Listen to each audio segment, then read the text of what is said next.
Did you know that if every adult in custody, every prisoner, every inmate throughout the country were to stay in their cell tomorrow and read a book, maybe for 2 days, it would shut down the entire U.S. penitentiary system.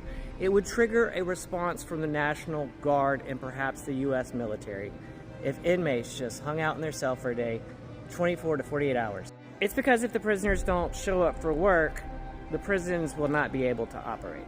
And this is a fear that every warden has, every commissioner and every governor, and a fear that they should have, because look what happened in Alabama in fall of 2022.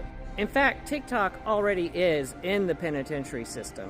As I said in one of my previous videos, cell phones are practically sold on commissary, and adults in custody in certain states like Alabama, Virginia, and Texas have started organizing.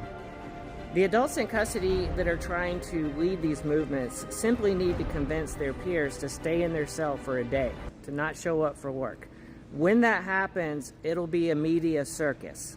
And that is why every warden, every correctional officer takes immediate action, retaliation against prisoners that try to organize prison workers' strike.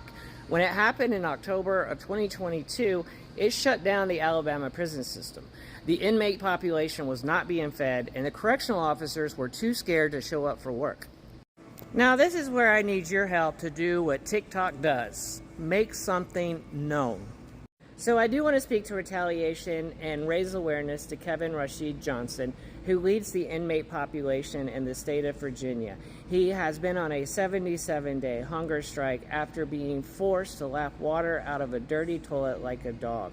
He's being treated for cancer but has a lot of influence, and as a result, the Virginia administration has retaliated against Kevin.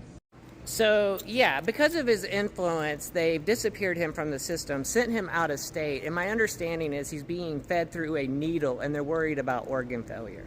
If you have questions about Kevin, please use the Google machine and contact Miriam Namath with Rights Behind Bars.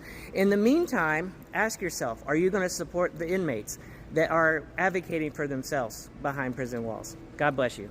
Oh, and if you're running for elected office, you might want to ask yourself the question, is TikTok about to destroy the prison industrial complex? TikTok is about to ask the next generation, do we need reform of the 13th Amendment?